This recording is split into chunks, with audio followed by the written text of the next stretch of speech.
to the Kopite podcast with your hosts Mick Moran and Jay Pearson.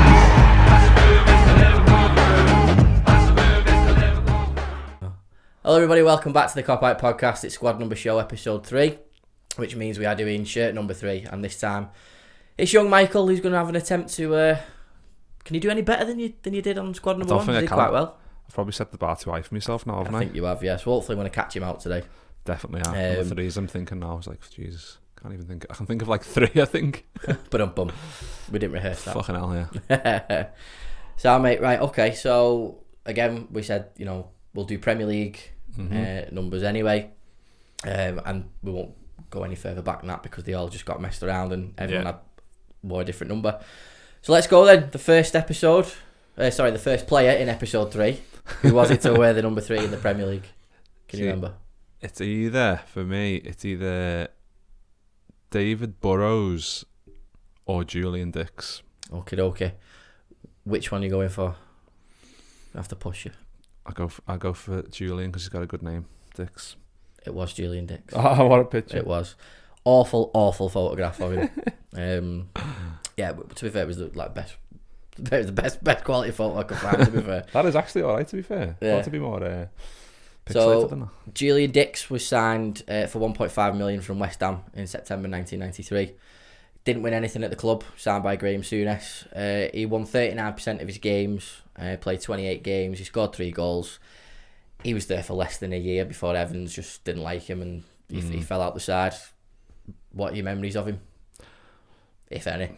Not many. I was born in 89. So when did he leave? 96, did you say? No. 93 was there less than a year. Oh, so like early 94. 0. Because I was like, 4? Yeah. So I remember like when I was like started getting like Premier League sticker books and that, and like of course, yeah. Seeing him written in them after a couple of years, my brother's ones and that. But no, I don't really remember seeing him play. But yeah. No, I mean for me, again, I was 85, so I'm a few years old, and so I do remember collecting him as a sticker. Yeah. But can I really remember him? I just remember him having a boss left foot. But again, I just remember being a bit of an hard nut. But then I always, as a kid, I used to get him and Razor Ruddock mixed up because they looked similar. Yeah. And they're a bit overweight, and that was the way no offense to either of you, but good old fashioned. That was the one that it was. He was an old fashioned centre half defender, weren't you? Know what I mean? And he was decent on the ball from left back. And a tough tackler. The one standout stat you will have forever as a Liverpool fan, as a Liverpool player, and the fans will always remember this. He scored the last ever goal in front of a standing cop. Fucking hell, was it him? Yeah, so no one could sort of take that away from him. He was the last Liverpool player to do that. And then he went back to West Ham, and he was their player of the year for 2 years. So he will be remembered more for his time at West Ham. But it was just Evans just didn't like him and wanted to play a certain way. So it's fair enough. Unfortunately, Julian Dix, you didn't get a good run in the side, but at least you can say you put on the shirt, and I've not got a problem with him. I thought, he was quite hard to collect in the 93-94 sticker album. So to be fair, fair play, Julian Dix, and we move on. Not very good memories there, but doesn't matter. Shite, really. So who's the next one?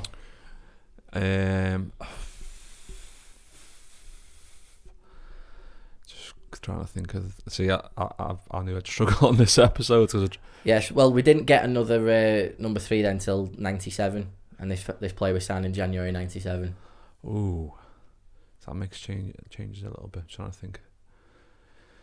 I honestly couldn't even think. It's probably someone's shit, isn't it?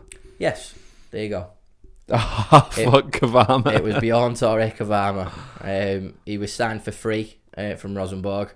Highly recommended by Stig Bjornaby. I love Stig Bjornaby, but we'll come to him at some point. And he was, Champions League quarter finalist at that point. We got him, got him for free. He won 51% of his games. Played 54 games for Liverpool. Didn't score a goal, and left in the summer of '99. What's your memories of him? I think it's similar to Julian Dix. Like, obviously I was a bit older, so I was like between like 8 and 10. But I just remember him just taking the piss out of, basically, just all the time. Like, people mention him like our centre backs, like, I think, did he play like full back as well a couple of times? Or? Yeah, so the way Evans played, it was either a back 4 or a back 3, wasn't it? Yeah. And he preferred playing a back 4. But it was majority of the time it was either a centre back or a right back he could play. No. The only thing I remember mainly about him was, besides his weird look, no offence, mate, he's just got that proper Scandinavian look about him, hasn't he? Was I remember this vividly. Was when he had the piss ripped out of him by Danny Cadamarteri when we lost 2-0 at Goodison in October '97, and he was absolutely piss poor, and Danny Cadamarteri just basically just give him a new one. Tore him a new one. Yeah, that was the phrase I was looking for. Thanks, mate. But then it was like he was staying in the side, but then 2 months later he made another mistake at Man United, and it was those sort of mistakes that season that sort of cost us at least second place, let alone the title. And then he left in '99, pretty much after Houllier came in, and he signed the wonderful centre back pairing of Hippier and Hornshaw. Mm-hmm. And obviously we spoke about them in the last squad number show. And yeah, that was it really.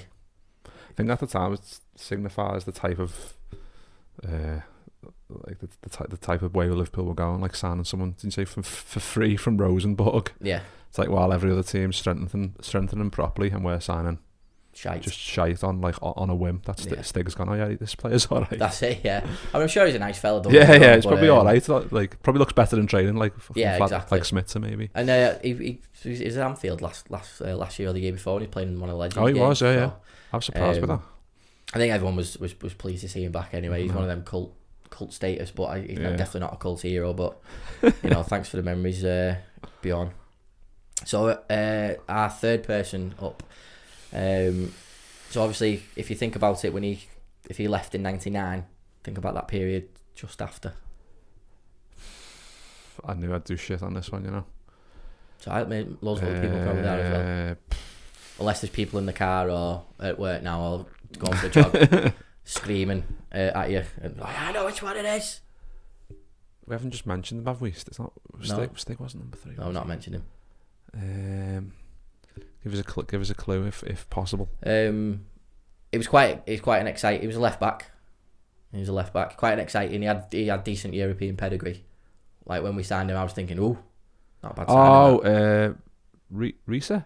Nope. No. I've fucked this up, haven't I? Well, just fucking tell me, put me out of misery. It was Christian Ziege. Ah, fuck's sake, yeah. Christian Ziege. Signed from Middlesbrough for 5.5 million in August of 2000. Only played 32 games for the club, and he only scored 2 goals, and he won one trophy. He won the League Cup. Won 65% of his games before he was eventually sold to Spurs via a loan. Yeah, I was really excited when we signed this player because I just thought that's a really, really good fullback who's played around Europe, a German international. I thought, we've got a really boss fullback here. And I remember him making a mistake in the infamous 4-3 game we lost at Ellen Road, the year of the treble season. But he was really good at whipping a ball in from a dead ball situation. And I thought, left foot, didn't he? Yeah, so I thought, great, we're going to have a left back here for the next 10 years. But he just fell out of favour with Houllier. That was it, and it was all of a sudden Carragher gets his place in that side as the left back, and the rest is history, as they say. But yeah, I remember us approaching Middlesbrough back in the day, and I do remember they were having a go. It was like an illegal approach for him. So it was, for me, it was sort of tainted from the start with Ziege. But we sold him to Spurs, and then I remember him making some pre-match comments when he came back to Anfield in 2004, like, I'm going to make a statement and stuff like that. And he not at Anfield anyway, but he went on to play quite a few games for Spurs, and he was one of the fullbacks for a good number of years. So he did all right after that, and then just sort of obviously just went into the abyss. But yeah, I think you've not really got much memories of him then. Like you said, he's got a good left foot, and when we signed him, I thought this good little player for us, and hopefully he can make us more attacking threat and be a bit more stable at the back. But like you said, he fucked off after a year, so it was fucking. He was gone. Another false dawn. Correct, mate. Another false dawn. Speaking of false dawns, who's the next person to wear the number 3 shirt? Shit at this, I can't think of anything. My mind's gone blank. So when did he leave? Well, he left in 2000. The next player we got was 2002. Why did I say Risa then? Don't know, because I said left back. He was 17, wasn't he? Was he number 17? No, he was number 18 when he signed, and he was number 6. Spoiler alert, he was number 6 when we got him. I don't know why I thought he was... looking at 2000. Yeah. But we signed this played in 2002. 2002. Yeah. Nope. Give it up. Doing absolute shite. Okay. Go ahead. There's one reason I'm jealous of this player. It's because he has options with his hair, and he was very multicoloured with his hair. Oh, we're there. I've got it. I think. Go ahead. Xavier. Well done. Yeah. Wait, Abel Xavier. what a fucking weird signing that was. It was, wasn't it? It was the second signing from Stanley Park within a year and a half when we got Nick Barmby. So obviously we signed from Everton for 750 grand. 21 games, 2 goals. Strange one. Was a strange really one. Strange. 57% of his Didn't games. he score on his debut as well? He did, mate. Yeah. So he couldn't Remember score that? in 49 games for Everton, but in Ipswich. yeah, was it? 16 minutes into his. I haven't even checked that. I just remember. I don't remember that. See, he says he's shit at this. I think it's getting into the area where I can remember the games a bit better. Well, that's You know what I fair enough. But I was just about to say, 49 games for Everton, he didn't score. 16 minutes into Liverpool, and he scores. I can even remember the goal. It was absolutely shite. It was like shite. Deflection. Yeah. It was piss poor. But he had a good run in the side under Phil Thompson, and then the following season he starts sort of 0-2-0-3 under Houllier. But then he was just dropped, and that was it. Then it was bye bye, and then he went on loan to Galatasaray, then we sold him to Hanover. Yeah, the only thing I liked about it was the fact that we stole him from Everton. Yeah, but they were probably going thanks to the 750 grand. These number 3s are shit, aren't they? Fun fact though, I've got that shirt signed by the guy himself. No way. In me loft somewhere. Right, well, we need to see that. That needs to go up behind you. We'll have like a little Abel Xavier shrine. God knows why. But if I can find it, like find it. That's actually pretty cool. Yeah. How did you get hold of that? I think I was on like a school trip to like Melwood or something, and we just like finished our game, and as we were like going like piling back onto the coach, he like drove past, and we all just went, Xavier, like he was like a world star, and we were just like, it's fucking Abel Xavier, it's fucking shit. But I thought, Gwed, have a little sign of this. Fair enough. Well, you got a fella who played for Portugal in the Euros. Yeah. Why not? Yeah, I'll take that out, and if I can find it, we'll put it as like a giveaway on the Twitter page or something. Oh, you've heard it here first now. I'll happily give it away. I'm not asked. I'm sure someone will have it, or as a forfeit or something. Yeah. Sound okay then. Right then. So if he was here in 2002, and he was only here for about a year, who was the next number 3? Are we getting into the good player territory? Yeah, we're getting into decent territory now. Well, I say decent because we could get decent and get shit again. So, especially looking at this list. Is it too early for Stevie Finnan? It was Stevie Finnan. Get in. Well done. Yeah, Yes. It was Stevie Finnan. Signed from Fulham in 2003 for 3.5 million. Won 55% of his games, 217 games and 1 goal. He won the Champions League, he won the FA Cup, and he won the Super Cup. He left in 2008 to Espanyol, as obviously Arbeloa became Rafa's first choice. Memories of Steve Finnan? I've got a question for you. I'm interested to find out how you're getting the win percentages. Are these on like line somewhere, or are you just having to like get careers and do some maths? You've got to do some maths, mate. You know what I mean? We've got to put the effort in. It's fucking commitment. You've got to put the effort in. I love that. I love them. And the thing is, I like stats like that because overall you find how much of an influence a certain player's had. And there's a player on this list that has the highest win percentage. Okay, so if you're paying attention, you'll remember. Yeah. But it also shows how valuable they are to the team. Yeah. So like I said, it all depends on how many games they freaking play at the end of the day. I know it does, yeah. But Finnan played in a lot of decent squads, didn't he? Yeah. Under sort of back end of Houllier, Rafa's. But yeah, for me, memories. Well, Gwed, memories of Finnan. What's the crack? He was just one of them. I think he was just labelled like Mr. Dependent, wasn't he? He was. 7 out of 10 every game. Without fail. Always like, not the quickest player you'll ever see, but like fast enough. How good his quality of cross was just like unbelievable. Like one that comes to mind instantly is the cross for Crouch's overhead. Oh yeah, how was it that game? Just like beat a man. Yeah, get it in. Just nice and easy. And I'm like, we talked about Legends games. Has he fucking fell off the face of the earth? Where is he? Well, this is the thing. It's quite funny because whenever they try to do an Istanbul reunion, where is he? They never find him. Is he like a fishmonger on a fucking island somewhere or something? What's he doing? He's probably back in Ireland. God knows where he is, because he just sort of left us. I mean, it was weird that he went to Espanyol anyway. Yeah, that's a strange for me, that was one. up there when Ian Hart went over there. Do you remember Ian Hart for Leeds? Yeah. That was one for me. It was weird. Because back in the day then, like when like British players went abroad, it was like, wow, what's going on? Really Whereas now it's a bit more normal now, isn't it? But he was voted in the PFA Team of the Year in 01-02 as the best right back. So to get ahead of Gary Neville for that is, it's no mean feat. Yeah. He had a great World Cup in 2002. I think up until Trent, he probably would have been everybody's first choice right back for Liverpool in the Premier League era. Definitely. If you made an 11, Yeah. he was always my choice. It would flip between him and Rob Jones, but if you're going to push it, he's a European Cup winner at the end of the day. Yeah. Unfortunately, obviously, had to come off at half time in Istanbul, but solid player. Yeah. Loved him. My favourite thing was when he was signed. Obviously, Carragher was the sort of unofficial right back at the time, and Carragher's quote was, "There's nothing I can do about it. There's no point sulking. I've just got to get on with it, or I get Finnan's address and send the boys round." It's fucking brilliant that. But yeah, I mean, I'd love to see Finnan. Thought he was just for £3.5 million for what he did for us. Absolute steal. Definitely. Like what we talked about in the last one, like Hippier and Hornshaw. If you put like together like which we might do, like a bargain Premier League team, like under 10 mil if you can. Yeah, exactly. Yeah, he'd be in there. Him and Hippier and Hornshaw, they'd be straight in there. Definitely, it'd be nice. It would have been cool to see him sort of. You know, in that treble team, I know we had Babel anyway, but he probably would have, you know, an extra dynamic and stuff like that. Never injured as well. Very rarely injured. Unless he's playing in the Champions League final. Apart from that, which is fucking heartbreaking, to be fair. Yeah, it was a shame for him, really. He started in the 07 final as well, but it was sort of like the last we were going to see of him, really, because Arbeloa had come in and done really, really well. But yeah, Finnan, if you're out there, mate, just let someone know you're okay. Talk to Frank. Yeah, we're here for you. Just want to make sure you're all right, lad. Right then, so the sixth person to wear the number 3 shirt for Liverpool, who was it? So when did he? Let me just place it in my brain. When did he leave again? Was it round about left in 08? 08, yeah. 08. Who the fuck did we have? Is it a left back? It is a left back. Is it? Oh, I know who it is. I know you know who it is. It's fucking Paul Konchesky, isn't it? It is fucking Paul Konchesky, yeah, it is. This piece of crap.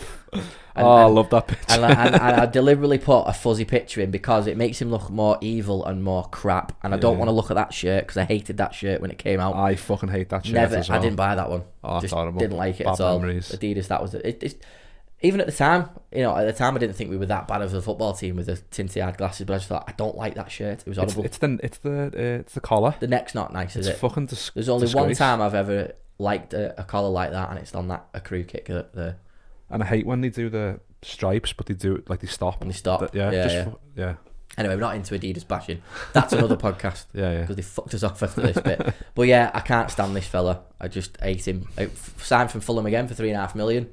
Again, shows the 2 players you're going to get for £3.5 million from Fulham. Fucking Roy Hodgson. 18 games, no goals, 38% win ratio. After 4 months, he played his last game. Says a lot, doesn't it? Yeah, and then he left via Nottingham Forest on loan and signed for Leicester at the end of the day. I think Hodgson obviously signed him because he'd had a really good time at Fulham. And to be fair, when we signed him, I thought, okay. Solid left back. Yeah. Thought, yeah, brilliant. But Kenny found him out. I think every Liverpool fan remembers him for the fluky goal he scored in the FA Cup final. Yeah, I was going to say that, yeah. And his mum was a bell end. And that. That's all I can say. It's not much to add to There's that. There's not really much to add to that, apart from he's a tit, Huge his mistake. mum's a bell end, yeah. and you're shit at football. So we're moving on. And you look like Voldemort. Yeah, exactly. Is there anything else you'd like to add on this piece of crap? Definitely not. Sound. Who is the next person to wear number 3 for Liverpool? And we're getting into a better player now. So we're talking 09, is it? No. So think about when. Oh shit! So it was a few years after. We didn't have a number 3 for a while to leave. Turn up. Yeah. So think 11-12 type era. It's not another left back, is it? It is another left back. Is it? Yeah. Which messes with my OCD. Yeah, it's fucking confusing, isn't it? Yeah. So what are we talking? 12? Did you say 12, 13 we're talking? Yeah. But to be fair, at least these left backs are having the number 3 instead of number 2 or anything like that. Yeah. So. No, I'm struggling on this one. Yeah. Give me a clue. You might as well give me a clue. Because I imagine people will be wanting a clue. Okay. Actually, they might fucking know what it is. It's probably just me being a knob. Probably you being a knob. We signed him from Newcastle. Oh, Enrique. Correct. Get him. There he is. Jose Enrique. Boss. I love this fella. I love him, love him to pieces. £6 million from Newcastle. 4.5 years with us. He won 99. He played 99 games for Liverpool, 2 goals, and he won 50% of his games. That's annoying. He played 99. I know. Fuck's sake. Just stick the shirt on one last time.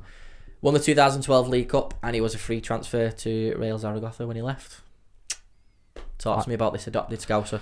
I just remember before we signed him, we used to play Newcastle, and he'd always be an absolute fucking pain to play against. Yeah, he was. So our right winger, whoever it may be, they'd never be able to get past him because he was fucking quick, strong, and his defensive ability was great. So I was like, when we signed him, I was like, actually, this is a boss signing because playing him, we won't have to play against him. Basically, one of them signings. Yeah. But no, he was. Yeah, if I remember rightly, wasn't it his pass for Suarez's boss goal? Shoulder took it round. It was, wasn't it? The Newcastle keeper and put it in.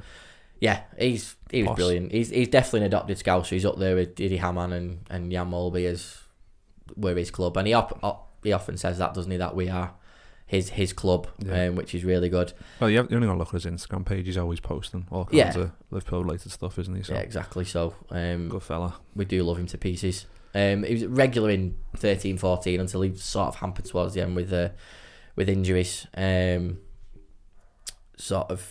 But the thing is, he played really well in those seasons. I mean, he was known as the Bull or El Toro. El Toro, yeah. But yeah, like you said, he had a really good time with the assist for Suarez. One of the shame though was when he was diagnosed with chordoma in May 2018, and thankfully, obviously, he's come through it now, and he just seems like he's got this complete new lease of life now, which is fantastic. I think everybody was just, don't matter who you are from football, everyone was made up when he recovered, and now he's regularly plays in the Liverpool Legends squads. And it was unfortunate that the Barcelona game is going to be postponed, but yes, it's great, and he's always great to see around the club, and like you said, on social media, he's very active, and especially on when Liverpool on the verge of winning trophies as well. He's an absolute legend, and look great in that kit as well. Love that kit. Decent kit. Really good kit. Yeah. So Enrique, you're always welcome on this podcast whenever you want, mate. There we go. We'll just cut that little segment of him, and we'll just email it to him and go, look how nice we are to you. Like. Exactly. Yeah. Right. So the next person, he was the 8th person to wear the number 3 shirt for Liverpool. Right. Are we talking a jump again in terms of years or not? Yeah, not really. Can you give me the year just so I can try and place it? They overlap because this player was signed wearing one number and he changed when he left. So there's a bit of a clue for you. So this player signed for Liverpool wearing one number, and then when Enrique left, he took Enrique's number. Oh, shit. Good in this one. Well, it's a good question. But was he a good player? Jury's out, I think. He signed while Enrique was still there, did you say? Yes. So then he had a different number, and then obviously when Enrique left, he took it number 3. Yeah. Can I have the position to narrow it down, maybe? Yeah, he annoyingly took the number 3, and he was a bloody centre half. Oh, who the fuck? Still playing in the Premier League. I'm going to get fucking loads of shit for this, aren't I? Just tell me who it is. Fuck it. You ready? Go ahead. It was this man, Mamadou Sakho. Fuck's Of course it was. Signed from PSG for 15 million in 2013. He won 48% of his games. 80 games, 3 goals, and then he was eventually sold to Crystal Palace in 2016. He came from PSG with a good pedigree. He'd won everything domestically in France by the time he was 23. Glowing reputation for France. He was a regular in the 13-14 nearly season. Just hampered by injuries for me. And he had that infamous ban for the Europa League, which some say that would we have won it if he'd been playing in the side? I don't know, because Moreno was still bloody playing. And then obviously the last final straw for Klopp was when he was sent home from the USA tour.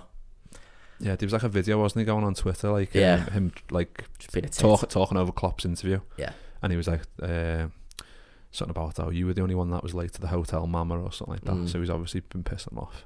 So what number was he? He was number 17 first, wasn't he? Spoiler. Yeah, he was. But yeah, okay. Well, that's a long time. That's away. A long time. Yeah, you've got a long time to wait for that one. No, like you said, like he came with good pedigree. He was just one of them players. I think when I used to play Footy Manager, I'd always sign him. Like as a young up and coming star, I'd be like, Sakho. And then when we started getting linked with him, and I'd start seeing him like the YouTube compilations and all that shit you used to watch. But he always looked great. And to be fair, he was a good, solid player. I just don't think he was very reliable. That was the only thing. No, he wasn't. He was kind of like a exaggerated Jimmy Traore for me in terms of how bad he looked on the ball. Like there'd be times where he'd do like a step over and he'd take a pass 3 people and pass it calmly into the middle, and you'd be like, wow. And then at times he'd fall over and fucking, or maybe pass it to Gerrard, then Gerrard falls over. Yeah. Oh. For a minute there, I wondered where you're going with that. Let's just insert that hello dog and a smile. Yeah. Just fucking cut it there. No, you're right, mate. Again, he had some amazing games where he thought we've got a proper good centre half here. Yeah. He had a long reach with his legs, good tackler. Last minute challenges were good, but yeah, you're right. He was most of the time he was unreliable and flaky and would make more mistakes. Went to ground too often as well. Like when you compare him to you've got fucking big Virgil now, never goes to ground. Yeah. He'd go to ground just times you don't need to. That's why I compare it to Traore in that regard, just because Traore was the same. Yeah, he went he'd to let ground people get past easily. him, and he'd have to claw his long legs to get him out of trouble. Yeah, the Drogba penalty against Anfield. Fucking hell, yeah. I was watching that on Premier League yesterday. It's the worst one ever. Yeah. But yeah, I mean, it was one. I mean, I thought the way I look at it for centre halves, we were sort of building towards Van Dijk as getting that elite centre half. It was a good step. It was a good step in the right direction. And, you know, that this isn't a Slate Sacco section. He was a decent signing for us to play alongside Agger, to be in and out with Skirtle. He was a good option. And in that 13-14 season, yes, we were piss poor at the back, but he had a presence about him that I like sometimes. I just think you've got to have that big ass centre half, and like I said, it's a stepping stone to what we've got right now. We really need to cherish what we've got at the minute. Yep. So there we go then. There's only one more. Oh, so would that be Fabinho? That would be Fabinho, and I'm gonna. There he is. Fabinho. The man himself. The man himself was signed from Monaco for £43 million out of nowhere. Absolutely out of nowhere. We lose in Kiev, and then a day or two later, hello. I remember literally being sat on the couch, and it just like, because I have like the Liverpool tweets like as like alerts, come up, and it was like Liverpool signed Fabinho, and I was just like, what? First of all, you're like, who? I was. Was it? A little bit, yeah, because I was playing a load of fucking FIFA and Footy Manager at the time, so I knew who he was. I'd never probably watched him play. Yeah. Probably watched a little bit of him, but I hadn't seen him play properly. I'm going to convert you to Pro Evo eventually. Well, I've made the step. I've got. You have made the step, to be fair. Yeah, I've played it a little bit recently. But yeah, you're right. It was because the only time I'd properly heard of him, when I was reminded of who he was after we'd signed him, was when Monaco knocked City out of the Champions League the year before, or it might have been. I don't think it was the same season. No, it was because we knocked them out that year. It's the year before. Yeah, and I was like, oh, okay, right. But when I don't know players, I'm a bit like, okay, we'll just see. See what happens. But mate, he's won 72% of his games, and that's what I was talking about at the beginning of the pod. Is mental. That just says everything. And then he scored 2 goals so far for Liverpool. I think he needed time to settle in when we first signed him. The infamous Klopp settling period that we've talked about before. Exactly. Done really well, and for me, he's indispensable. You look at the spine of Ali, Virgil, Fabinho, and then the front three. That's your spine. That's what we've wanted since the Reina Carragher, Alonso Mascherano days, Gerrard days, Torres days. It's what we've always wanted, and I think it's a solid DM that we've wanted since Mascherano. Yeah, I think he's a nice blend of both as well, Mascherano and Alonso. He's good breaking up of play, and his passing is very underrated. Like, a lot of times he sets us off and springs the man. The assist from Mane against United at home, I think it was that last year. Yeah, it's a great little dink over it. And then you've got like goals against Man City. Yeah, so he's got that in his locker. Like for the defensive midfielder, he was actually like tall, strong, pretty quick, good all rounder. That's just what we needed. What we needed at that time to improve that midfield. Definitely, mate. And he's a European Cup winner already with Liverpool. He's won the Super Cup. He'll win plenty more trophies with Liverpool, I'm sure. And again, he's one of the first names on the team sheet, and I would happily just have him in my team every week. I think he's had a bit of a shaky spell at the time of doing this one. Obviously. Yeah, of course. You know, we're filming this in March 2020, and we've come to a bit of a break in the season. And you are right, we are he hasn't been the best over the last couple of weeks, ever since he probably come back from injury. Yeah. He struggled a little bit. But I think next season he'll be back to his best. What do you think? I think he got injured. Was it the Napoli game, wasn't it? It was, mate, yeah. We all basically shit our pants thinking, right, if Henderson was going to come in and will do a good job, but he won't be as good at that job as Fabinho is, because I think Henderson was just getting running the team a bit more further forward, wasn't he? Yeah. So Fabinho sitting, Henderson was jogging, bombing up the field. So I think we all panicked, and then Henderson came in and just performed unbelievably, and we were thinking, well, once we get Fabinho back, Fabinho can come. So I think that's the problem, really. We expect people to come back from injury because he's such a good player, and just to fit straight back into the level that he was. It's like, well, absolutely. He's a good enough player to do that, but obviously he's had some problems. So he's, and now we're in a little bit of a break anyway. It's probably good for him, and like Alisson as well. We missed a couple of our games. So when the season does resume, we'll have them back to a good level, hopefully. Definitely, to crack on. Yeah. And Fabinho, you can keep doing what you're doing, lad, and smashing it, and keep winning those games, and hopefully win us more titles. Get that win percentage up as well. Correct. Keep fucking firing that up. I will, mate. Top three then of number threes. So let's just do a recap. Because it's quite long. So obviously Fabinho, Sacco. We've got Jose Enrique, the Bull. I'm just gonna not even talk about him. Obviously Steve Finnan, Abel Xavier, Christian Ziege, Bjorn Torre Cavama, and Julian Dix. Okay, number one, Steve Finnan. Number one, Steve Finnan. Yeah. Okay. Number two. Go back to the end again. Let's have a look who we had again. There's too many. Shocking. Ziege, Xavier, Finnan, Finnan's first. Kincheski, Enrique, Sacco, Fabinho. Okay, Finnan's first. I'd say it's got to be on it. It's got to be Enrique. Yeah, I'd say Enrique, and then Fabinho. Yeah. Okay. You agreeing with that? I'm going to agree with you on the all three of them. I think definitely all three are up there. I'm going to put Fabinho ahead of Enrique. Finnan. So Fabinho is number one. Finnan is number two for me. Put Fabinho number one? Put Fabinho number one, yeah. Ooh. And the reason why is because of what, at the time of recording, he's about to achieve at Liverpool that Finnan didn't. Now, good shout. Before, obviously, when we first signed him or whatever, we hadn't won the Champions League. But both Fabinho and Finnan are both European Cup winners now, so you can't really measure that anymore. So for me, Fabinho goes at number one because he's a European Cup winner. Yes, Steve Finnan is, but he's about to win the Premier League title. Okay, twisting my arm. I'm putting Fabinho second. Oh, okay. I still think I know what we're saying. I know what you're going with because just like and it's hard to compare to like a centre mid to like because the numbers are fucked up and we both hate it, like the placement. I like what so it's hard to compare. Yeah. But Finnan for me was just so good, and I think and up until he will be number one at some point. If when the season starts going again, if you do this again in 6 months' time, it might have a different opinion. Well, but it's still good that you're choosing it that way, because don't forget when we won the Champions League and James Finnan's here, it was at the height of when you were a lot younger and the height of going out and stuff like that, and you've got all these boss memories and stuff like that. So of course it's going to differ like that, and you're absolutely spot. I'm just doing it from that perspective. You're doing it from that perspective, and to be fair, mate, while I was deciding it before we recorded, I thought I was going to put Finnan as number one, but knowing what he's about to achieve, he's got to go up there. But you're right, one's a right back, one's a defensive midfielder, just awkward. No. Yeah. You should have let Andy Robbo have number 3. And just fucking take his number 26, whatever. Doesn't matter. Exactly. In fact, mate, you can take Lovren's number 6 when he buggers off. Love you, Deja.